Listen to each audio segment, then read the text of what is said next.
Hello dear students, welcome to our channel DOE worksheet for you.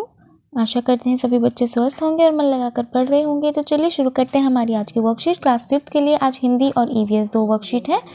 तो चलिए पहले हिंदी की वर्कशीट करेंगे हम। सभी बच्चे नोटबुक ओपन करेंगे, मेंशन करेंगे आज की डेट, वर्कशीट का नंबर, क्लास लिखेंगे, उसके साथ अपना सेक्शन ABCD जो भी आपका सेक्शन है वो लिख देंगे। बच्चे अपना नाम और टीचर का नाम मेंशन कर देंगे। आपकी पाठ्य पुस्तक रिमझिम से पाठ स्वामी की दादी आज हम करने वाले हैं। प्यारे बच्चों, आपने पाठ स्वामी की दादी पढ़ा, जिसमें स्वामीनाथन और उसकी दादी रात को सोने से पहले बहुत सी बातें करते हैं और अंत में बातें करते करते सो जाते हैं। पहली है, नीचे पाठ स्वामी की दादी से कुछ वाक्य लिए गए हैं। इन वाक्यों को बोलकर पढ़िए और कहानी के अनुसार उन्हें सही क्रमांक दीजिए। इसके बाद उन्हें क्रमानुसार कॉपी में भी लिखिए। पहला है, सच बड़ा बहादुर लड़का है। मैं कई सालों तक उसे गले में पहनती रही। अरे नहीं, उसे 100 में से 90 मिलते हैं। अच्छा बताओ कितने शेर आए थे? ओह दादी, तुम नहीं जानती, राजम कितनी ऊंची चीज है। दादी भी रुक रुक कर बोलने लगी। फिर वह भी सो गई। तो इन्हें हमें क्रम में लगाना है और अपनी कॉपी में लिखना है। तो पहले सभी बच्चे नोटबुक में लिख लेंगे और यहाँ पर इन्हें क्रम में लगा देंगे। ठीक है, इन्होंने हमारे लिए करके दिया है, जिसमें पहला है, ओ दादी तुम नहीं जानती राजम कितनी ऊंची चीज़ है। इसके बाद जो सेंटेंस बोला गया वो ये था, अरे नहीं, उसे 100 में से 90 मिलते हैं। तो ये है हमारा सेकंड डायलॉग, लिख देंगे। फिर है उसके बाद, मैं कई सालों तक उसे गले में पहनती रही, ये उसकी दादी ने बताया था। ठीक है, नंबर 3 हो गया। आगे है नंबर 4, सच बड़ा बहादुर लड़का है। तो यहाँ पर आ जाएगा नंबर 4। और नंबर 5 पर है सेंटेंस, अच्छा बताओ कितने शेर आए थे।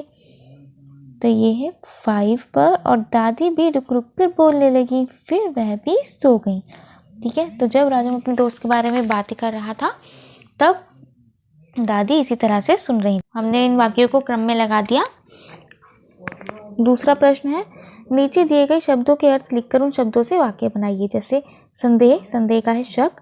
स्वामी की दादी को राजम पर संदेह था कि राजम शेर को कैसे मार सकता है।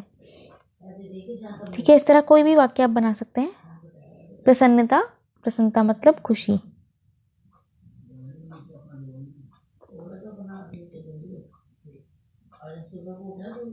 मुझे कल मेरे दोस्त से मिलकर खुशी हुई। प्रसन्नता हुई, प्रसन्नता लिखना है ना हमें। ठीक है, ये वाला वर्ड यूज करना है। तो प्रसन्नता हुई। ठीक है, इसी तरह आप सेंटेंस बनाएंगे। उत्साह, हमें हर काम उत्साह से करना चाहिए। उत्साह मीन्स होता है जोश। ठीक है,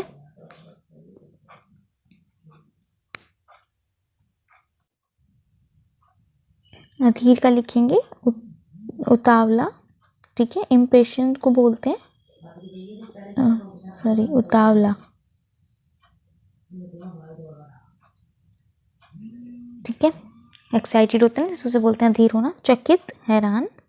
इनके आप सेंटेंस वाक्य तो बना ही सकते हैं, अर्थ मैंने लिख दिए हैं। थर्ड है, नीचे आपके लिए कुछ वाक्य लिखे हुए हैं, इन वाक्यों की सहायता से कहानी को आगे बढ़ाइए।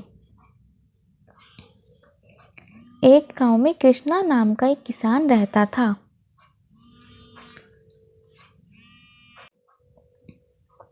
वह बहुत बूढ़ा हो गया था। उसने सोचा कि वह अपने खेतों को गांव के सबसे समझदार व्यक्ति को देगा।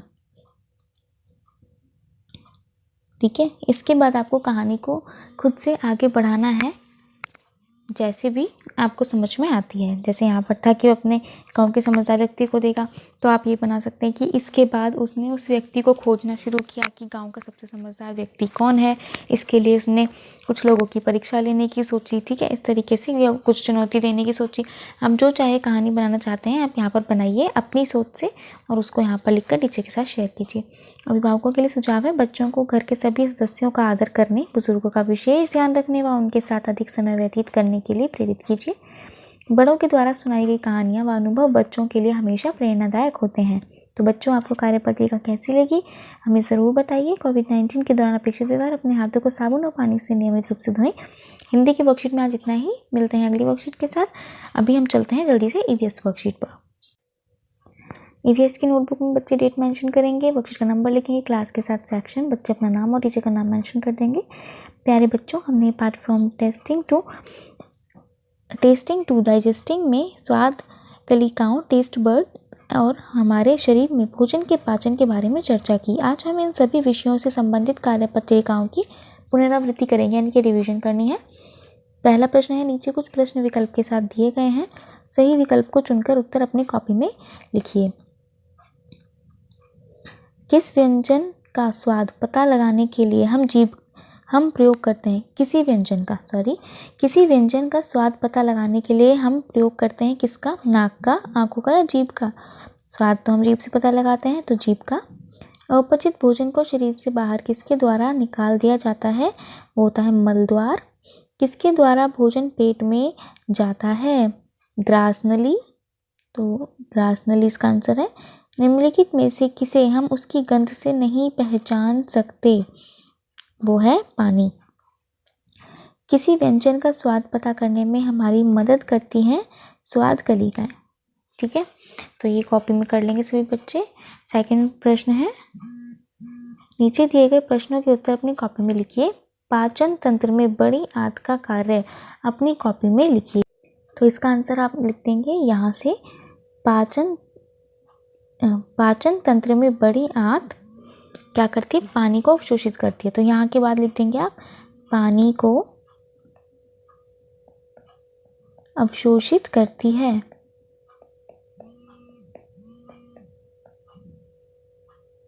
ठीक है, अवशोषित करती है। दूसरा है, शरीर में पाचन तंत्र का क्या कार्य होता है? इसका कार्य होता है आहार को, यहाँ से लिखना, शरीर में पाचन तंत्र का कार्य, ठीक है, क्या हटा देंगे? आहार को छोटे छोटे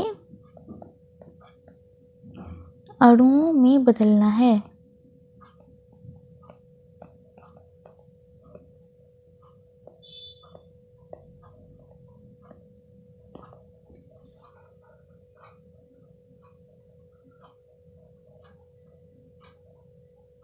नेक्स्ट है, किसी व्यंजन को बिना देखे हम उसकी पहचान किस प्रकार कर सकते हैं? अपनी कॉपी में लिखिए। ठीक है, तो यहाँ पर है, कैसे कर सकते हैं? सुगंध से, तो यहाँ पर लिख देंगे उसकी सुगंध से। पूरा लिखेंगे आप, ठीक है, मैं यहाँ पर लिख रही हूँ, आप पूरा लिख देंगे। उसकी सुगंध से, किसी व्यंजन को बिना देखे हम उसकी सुगंध से उसकी पहचान कर सकते हैं। ठीक। प्रश्न 3, लार हमारे भोजन को नम करने में सहायता करती है। यहाँ पर नीचे दिए वाक्य को सही में सत्य और गलत के लिए असत्य लिखिए। तो यहाँ पर है, लार हमारे भोजन को नम करने में सहायता करती है, सत्य है। मुंह में हमारा भोजन अवशोषित होता है, असत्य है, मुंह में नहीं होता, तो यह असत्य है। भोजन का पाचन पाचक रसों की सहायता से होता है, सत्य। ग्रास नली द्वारा अपचित भोजन को पानी से अलग किया जाता है, असत्य। ठीक है, ग्रास नली सिर्फ भोजन को पेट तक पहुंचाने का काम करती है। नेक्स्ट है, जीवा यानी कि टंग पर उपस्थित स्वाद कलिकाओं के नाम अपनी कॉपी में लिखिए और जीवा का चित्र बनाकर स्वाद कलिकाओं को चिन्हित कीजिए। ये हमने लास्ट वर्कशीट में किया था, आप देख सकते हैं उसको। ठीक है, इसमें आपको आप जीभ बना सकते हैं, देखिए इस तरीके से। ठीक है, और इस पर जो ये साइड्स होती हैं, जो पिछला हिस्सा होता है वो होता है बिटर का। ठीक है, यानी कि कड़वा। ये बताता है। और जो ये साइड के होते हैं ये होते हैं दोनों सौर यानी कि खट्टा, ठीक। और जो यहाँ पर होते हैं ये नीचे वाले हिस्से साइड के, ये दोनों होते हैं सॉल्टी, ठीक है, सॉल्ट के लिए, यानी कि ये नमकीन बताते हैं, सब नमकीन स्वाद का। और जो ये फ्रंट होता है ये बताता है हमें मीठा, यानी कि ये होता है फॉर स्वीट, ठीक है। तो हमने जीवा का ये बना दिया, इस तरह आप नोटबुक में बना लेंगे। 5th है पाचन तंत्र का चित्र अपनी कॉपी में बनाइए। पाचन तंत्र में सहायक अंगों को चिन्हित कीजिए। आपको आपकी बुक में मिल जाएगा पाचन तंत्र का जो चित्र है, वहाँ से आप देखिए और अपने नोटबुक में ड्रॉ करेंगे सभी बच्चे। अभिभावकों के लिए सुझाव है, खाने को अच्छी तरह पचाने के लिए हम किन बातों को ध्यान रखना चाहिए, चर्चा करनी है। कोविड अप्रोप्रिएट बिहेवियर कैब मैसेज है, keep maintaining physical distance of 6 feet और 2 यार्ड्स, 2 गज की दूरी बनाए रखें। तो आज की वर्कशीट यहीं पर समाप्त होती है। मिलते हैं अगली वर्कशीट के साथ, तब तक के लिए खुश रहिए, स्वस्थ रहिए, मन लगाकर पढ़ते रहिए। तो आज अगर आपने अभी तक हमारे चैनल को सब्सक्राइब नहीं किया है, प्लीज़ चैनल को सब्सक्राइब करें, वीडियोस को लाइक करें और शेयर करना बिल्कुल ना भूलें। और आज आपको हमारी वीडियो कैसी लगी हमें बताना ना भूलें। हमारे कमेंट सेक्शन में कोई सजेशन देना चाहते हैं तो वो भी आप हमें कमेंट सेक्शन में दे सकते हैं। Thank you.